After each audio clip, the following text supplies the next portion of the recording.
Subscribe to our YouTube channel and press the bell icon for the latest updates. How to change your name on the Truecaller app. Go to your phone menu, find the Truecaller app and click on it.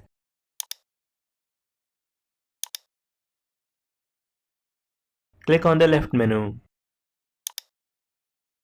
Now click on the pencil icon next to your name. Make the necessary changes to your name. Click Save.